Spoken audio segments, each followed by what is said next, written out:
Hello everybody, this is chapter 5 of Percy Jackson and the Lightning Thief.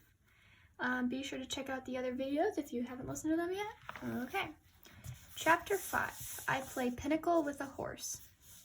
I had weird dreams full of barnyard animals. Most of them wanted to kill me. The rest wanted food. I must have woken up several times, but what I heard and saw made no sense, so I just passed out again. I remember lying in a soft bed, being spoon-fed something that tasted like buttered popcorn, only it was pudding. The girl with curly blonde hair hovered over me, snickering as she scraped drips off my chin with the spoon. When she saw my eyes open, she asked, "What will happen at the summer solstice?" I managed to croak, "What?" She looked around, as if afraid someone would overhear. "What's going on? What was stolen? We've only got a few weeks." "I'm sorry," I mumbled. "I don't..." Somebody knocked on the door, and the girl quickly filled my mouth with the pudding. The next time I woke up, the girl was gone. A husky blonde dude, like a surfer, stood in the corner of the bedroom, keeping watch over me. He had blue eyes, at least a dozen of them, on his cheeks, his forehead, the backs of his hands. When I finally came around for good, there was nothing weird about my surroundings, except that they were nicer than I was used to. I was sitting in a deck chair on a huge porch, gazing around a meadow at green hills in the distance. The breeze smelled like strawberries. There was a blanket over my legs, a pillow behind my neck. All that was great, but my mouth felt like a scorpion had been using it for a nest. My tongue was dry and nasty, and every one of my teeth hurt. On the table next to me was a tall drink.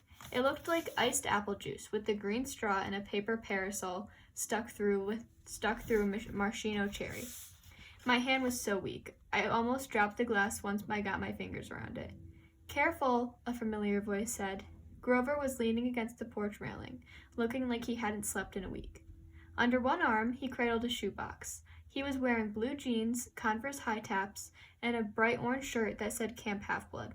Just plain old Grover, not the coat boy. So maybe I'd had a nightmare. Maybe my mom was okay. We were still on vacation, and we'd stop here at this big house for some reason, and... "You saved my life," Grover said. Well, the least I could do. I went back to the hill. I thought you might want this." Reverently, he placed the shoebox in my lap. Inside was a black and white bull's horn, the base jagged from being broken off, the tip splattered with dried blood. It hadn't been a nightmare. The Minotaur. Percy, it isn't a good idea." "That's what they call him in Greek myths, right?" I demanded. "The Minotaur, half man, half bull." Grover shifted uncomfortably. "You've been out for 2 days. How much do you remember?" "My mom, is she really..." He looked down. I stared across the meadow. There were groves of trees, a winding stream, acres of strawberries spread out under the blue sky. The valley was surrounded by rolling hills, and the tallest one, directly in front of us, was the one with the huge pine tree on top. Even that looked beautiful in the sunlight. My mother was gone. The whole world should be black and cold. Nothing should look beautiful. "I'm sorry," Grover sniffled. I'm a failure. I'm the worst satyr in the world." He moaned, stomping his foot so hard it came off. I mean, the Converse high top came off. The inside was filled with styrofoam except for a hoof-shaped hole. "Oh, sticks," he mumbled. Thunder rolled across the clear sky. As he struggled to get his hoof back in the fake foot, I thought, well, that settles it. Grover was a satyr. I was ready to bet that if I shaved his curly blonde hair, I'd find tiny horns on his head. But I was too miserable to care that satyrs existed, or even minotaurs. All that meant was my mom had really been squeezed into nothingness, dissolved into yellow light. I was alone, an orphan. I would have to live with Smelly Gabe? No, that would never happen. I would live on the streets first. I would pretend I was 17 and join the army. I'd do something. Grover was sniffling. The poor kid, poor goat, satyr, whatever. I looked as if he expected to be hit. I said, "It wasn't your fault." "Yes, it was. I was supposed to protect you." "Did my mother ask you to protect me?" "No, but that's my job. I'm a keeper. At least, I was." "But why?" I suddenly felt dizzy, my vision swimming. Don't strain yourself, Grover said. Here. He helped me hold my glass and put the straw onto my lips. I recoiled at the taste, because I was expecting apple juice. It wasn't that at all. It was chocolate chip cookies. Liquid cookies. And not just any cookies. My mom's homemade blue chocolate chip cookies, buttery and hot with the chip still melting. Drinking it, my whole body felt warm and good, full of energy. My grief didn't go away, but I felt as if my mom had just brushed her hand against my cheek, given me a cookie the way she used to when I was small, and told me everything was going to be okay. Before I knew it, I drained the glass. I stared into it. Sure, I just had a warm drink, but the ice cubes hadn't even melted. Was it good? Grover asked. I nodded. What did it taste like? He sounded so wistful. I felt guilty. Sorry, I said. I should have let you taste. His eyes got wide. No, that's not what I meant. I just wondered. Chocolate chip cookies, I said. My mom's. Homemade. He sighed. And how do you feel? Like I could throw Nancy Bobofit 100 yards. That's good, he said. That's good. I don't think you could risk drinking any more of that stuff. What do you mean? He took the empty glass from me gingerly, as if it were dynamite, and set it back on the table. Come on. Sharon and Mr. D are waiting. The porch wrapped all the way around the farmhouse. My legs felt wobbly, trying to walk that far. Grover offered to carry the Minotaur horn, but I held on to it. I'd pay for that souvenir the hard way. I wasn't going to let it go. As we came around the opposite end of the house, I caught my breath. We must have been along the north shore of Long Island, because of this side of the house, the valley marched all the way up to the water, which glittered about a mile in the distance. Between here and there, I simply couldn't process everything I was seeing. The landscape was dotted with buildings that looked like ancient Greek architecture, an open-air pavilion, an amphitheater, a circular arena, except they all looked brand new, their white marble columns sparkling in the sun. In a nearby sand pit, a dozen high school-age kids and satyrs played volleyball. Canoes glided across a small lake. Kids in bright orange t-shirts, like Grover's, were chasing each other around a cluster of cabins nestled in the woods. Some shot targets at an archery range, others rode horses down a wooden trail, and unless I was hallucinating, some of their horses had wings. Down at the end of the porch, two men sat across from each other at a card table. The blonde-haired girl who'd spoon-fed me popcorn-flavored pudding was leaning on the porch rail next to them. The man facing me was small, but porky. He had a red nose, big watery eyes, and curly hair so black it was almost purple. He looked like those paintings of baby angels. What do you call them? Hubbubs? No, shrubs. That's it. He looked like a shrub who'd turned middle-aged in a trailer park. He wore a tiger-patterned Hawaiian shirt, and he would have fit right in at Gabe's poker parties.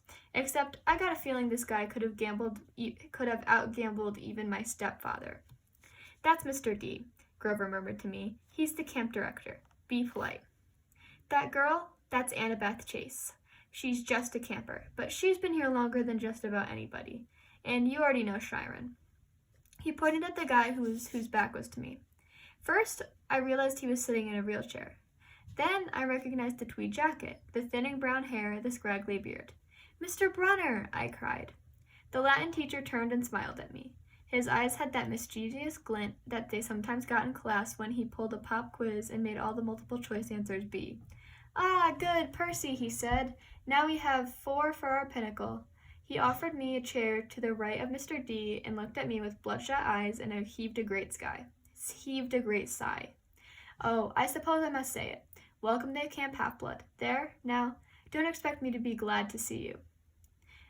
Thanks? I scooted a little farther away from him because if there was one thing I had learned from living with Gabe, it was how to tell when an adult had been hitting the happy juice. If Mr. D was a stranger to alcohol, I was a satyr. Annabeth, Mr. Brunner called to the blonde girl. She came forward and Mr. Brunner introduced us. This young lady nursed you back to health, Percy. Annabeth, my dear, why don't you go check on Percy's bunk? We'll be putting him in cabin 11 for now. Annabeth said, Sure, Sharon. She was probably my age, maybe a couple of inches taller and a whole lot more athletic looking. With her deep tan and her curly blonde hair, she was almost exactly what I thought a stereotypical California girl would look like.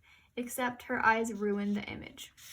They were a startling gray, like storm clouds. Pretty, but intimidating too, as if she were analyzing the best way to take me down in a fight.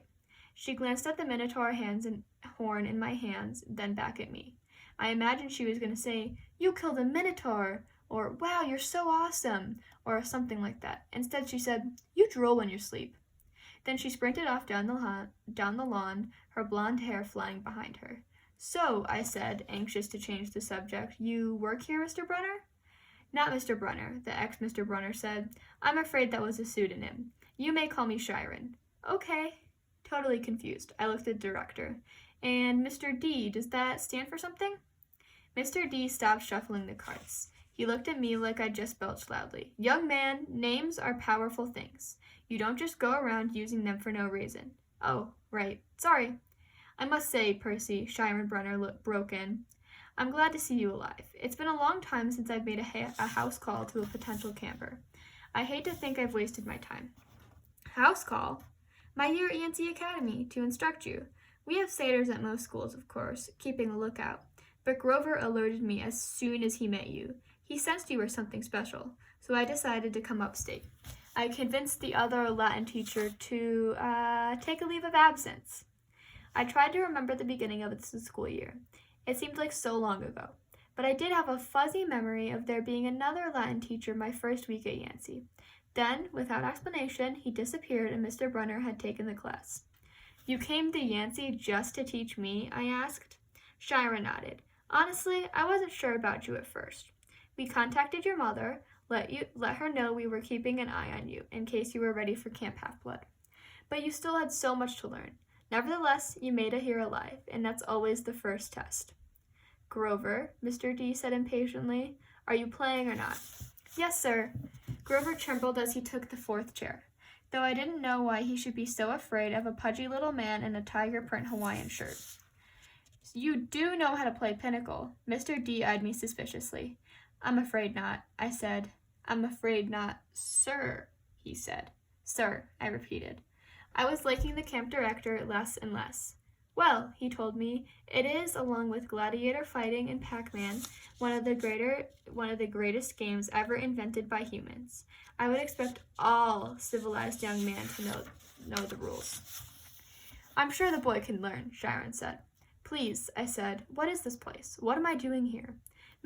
Chiron, why would you go to Yancey Academy just to teach me?" Mr. D snorted. I asked the same question. The camp director dealt the cards. Grover flinched every time one landed in his pile. Chiron smiled at me sympathetically, the way he used to in Latin class, as if to know that no matter what my average was, I was his star student. He expected me to have the right answer. "Percy," he said, "did your mother tell you nothing?" She said, I remembered her sad eyes, looking out over the sea. "She told me she was afraid to send me here, even though my father had wanted her to. She said that once I was here, I probably couldn't leave. She wanted to keep me close to her." "Typical," Mr. D said. "That's usually how they get killed. Young man, are you bidding or not?" "What?" I asked. He explained impatiently how you bid in Pinnacle, and so I did. "I'm afraid there's too much to tell," Chiron said. "I'm afraid our usual orientation film won't be sufficient." "Orientation film?" I asked. "No," Chiron decided. "Well, Percy, you know your friend Grover is a satyr. You know," he pointed to the horn in the shoebox, "that you have killed the Minotaur. No small feat either, lad. What you may not know is that great powers are at work in your life. Gods. The forces you call the Greek gods are very much alive." I stared at the others around the table. I wanted for somebody to yell, "No," but all I got was Mr. D yelling, "Oh, royal marriage, trick, trick." He cackled as he tallied up his points. "Mr. D," Grover asked timidly, "if you're not going to eat it, could I have your Diet Coke can?" Oh, all right."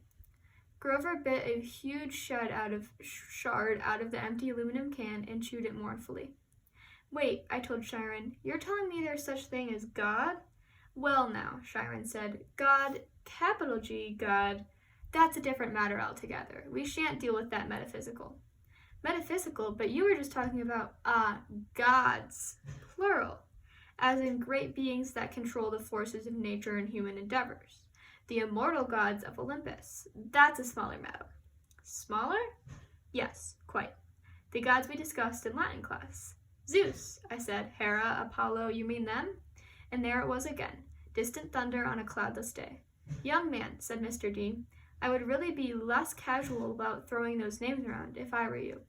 But they're stories, I said. They're myths to explain lightning and the seasons and stuff. They're what people believed before there was science. Science, Mr. D scoffed. And tell me, Percy Jackson. I flinched when he said my real name, which I never told anybody. What will people think of your science 2,000 years from now? Mr. D continued. They'll call it primitive mumbo-jumbo. That's what. Oh, I love mortals. They have absolutely no sense of perspective. They think that they've come so far. And have they, Chiron? Look at this boy and tell me. I wasn't liking Mr. D much, but there was something about the way he called me mortal, as if he wasn't. It was enough to put a lump in my throat, to suggest why Grover was dutifully minding his cards, chewing his soda cans, and keeping his mouth shut. Percy, Chiron said, you may choose to believe or not, but the fact is that immortal means immortal. Can you imagine that for a moment, never dying, never fading, existing, just as you are for all the time? I was about to answer, off the top of my head, that it sounded like a pretty good deal, but the tone of Chiron's voice made me hesitate. You mean whether people believed in you or not, I said. Exactly, Chiron agreed.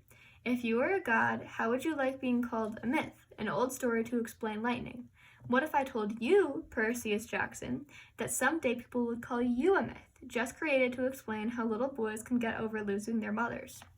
My heart pounded. He was trying to make me angry for some reason, but I wasn't going to let him. I said, I wouldn't like it, but I don't believe in gods. Oh, you'd better, Mr. D murmured, before one of them incinerates you. Grover said, please, sir, he's just lost his mother. He's in shock. A lucky thing, too, Mr. D grumbled, playing a card. Bad enough, I'm confined to this miserable job, working with boys who don't even believe. He waved his hand, and a goblet appeared on the table, as if sunlight had bent momentarily and woven the air into glass. The goblet filled itself with red wine. My jaw dropped, but Chiron hardly looked up. Mr. D, he warned, your restrictions. Mr. D looked at the wine in feigned surprise. Dear me! He looked at the sky and yelled, old habits, sorry. More thunder. Mr. D waved his hand again, and the wine glass changed into a fresh can of Diet Coke. He sighed unhappily, popped the top of soda, and went back to his card game. Chiron winked at me. Mr. D offended his father a while back, took a fancy to a wood nymph who had been declared off-limits. A wood nymph, I repeated, still staring at the Diet Coke can, like it was from outer space. Yes, Mr. D confessed. Father loves to punish me. The first time, prohibition. Ghastly. Absolutely horrid 10 years.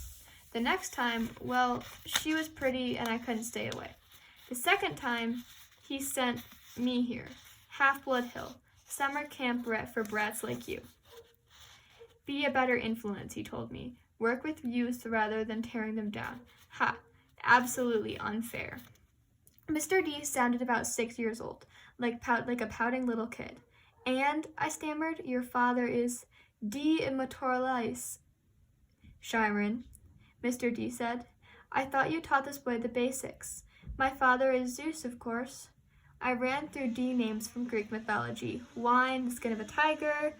The satyrs all seemed to work here. The way Grover cringed as if Mr. D was his master. You're Dionysus, I said, the god of wine. Mr. D rolled his eyes. What do they say these days, Grover? Do children say, well, duh? Yes, Mr. D. Then, well, duh, Percy Jackson. Did you think I was Aphrodite, perhaps? You're a god. Yes, child. A god? You?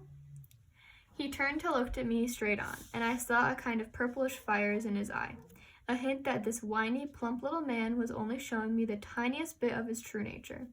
I saw visions of grape wines choking unbelievers to death, drunken warriors insane with battle lust, sailors screaming as their hands turned to flippers, their faces elongating into dolphin snouts.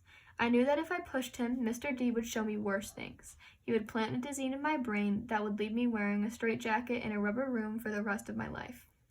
"Would you like to test me, child?" he said quietly. "No, no, sir." The fire died a little. He turned back to his card game. "I believe I win." "Not quite, Mr. D," Chiron said. He set down a straight, tallied the points, and said, "The game goes to me." I thought Mr. D was going to vaporize Chiron right out of his wheelchair, but he just sighed through his nose as if he were used to being beaten by the Latin teacher. He got up, and Grover rose too. "I'm tired," Mr. D said. "I believe I'll take a nap before the sing-along tonight. But first, Grover, we need to talk, again, about your less-than-perfect performance on this assignment."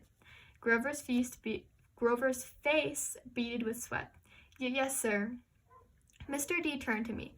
"Cabin 11, Percy Jackson, and mind your manners." He swept into the farmhouse, Grover following miserably. "Will Grover be okay?" I asked Chiron. Chiron nodded, though he looked a little bit troubled. "Old Dionysus isn't really mad. He just hates his job. He's been, grounded, I guess you would say, and he can't stand waiting another century before he's allowed to go to Olympus." "Mount Olympus," I said. "You're telling me there really is a palace there?" "Well now, there's Mount Olympus in Greece, and then there's the home of the gods, the convergence point of their powers, which did indeed used to be on Mount Olympus. It's still called Mount Olympus out of respect to the old ways, but the palace moves, Percy, just as the gods do." "You mean the Greek gods are here? In America?" "Well, certainly. The gods move with the heart of the West." "The what?" "Come on, Percy. What do you call Westerns? What? Come now, Percy. What you call Western civilization?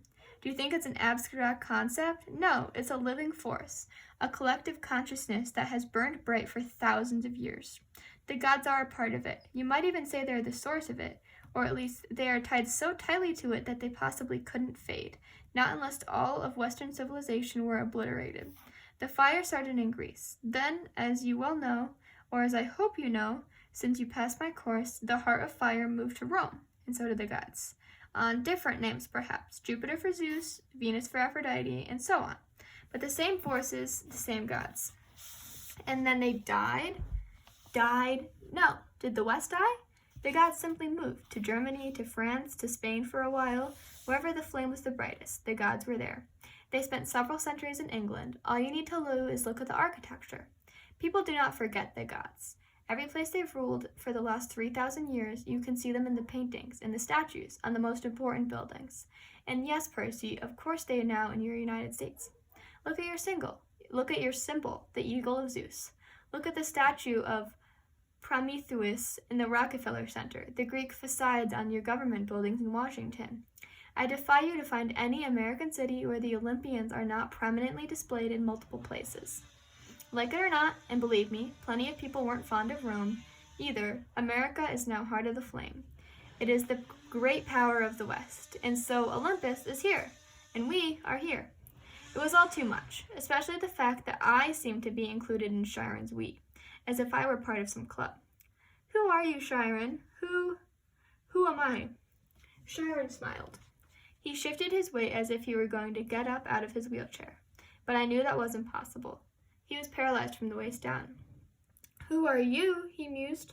Well, that's the question we all want answered, isn't it? But for now, we should get you to a bunk in cabin 11. There will be new friends to meet, and plenty of time for lessons tomorrow. Besides, there will be s'mores at the campfire tonight, and I simply adore chocolate. Then he did rise out of his wheelchair, but there was something odd about the way he did it. His blanket fell away from his legs, but the legs didn't move. His waist kept getting longer, rising above his belt. At first, I thought he was wearing very long white velvet underwear, but as he kept rising out of the chair, taller than any man, I realized that the velvet underwear wasn't underwear. It was the front of an animal, muscle and sinew under coarse white fur, and the wheelchair wasn't a chair. It was some kind of container, an enormous box on wheels, and it must have been magic, because there was no way it could have held all of him. And a leg came out, long and knobbly-kneed, with a huge polished hoof. Then another front leg, then hindquarters, and then the box was empty, nothing but a metal shell with a couple of fake human legs attached. I stared at the horse who had just sprung from the wheelchair, a huge white stallion. But where its neck should be was the upper body of my Latin teacher, smoothly grafted to the horse's trunk. "What a relief," the centaur said. "I'd been cooped up in there for so long. My fetlux had fallen asleep. Now come, Percy Jackson. Let's meet the other campers." All right. That was the end of chapter 5 of Percy Jackson and the Lightning Thief. Look out for the other videos, and I'm going to open up the comments on the videos. I've started thinking about reading the other Percy Jackson books. If you don't want me to, that's totally fine. I'll read them on my own time. But they're super good. I've read them before. Like, I've read all the Percy Jackson books, but I could read them for you. If you just comment down below, I'll open the comments up. And yeah, have a good day.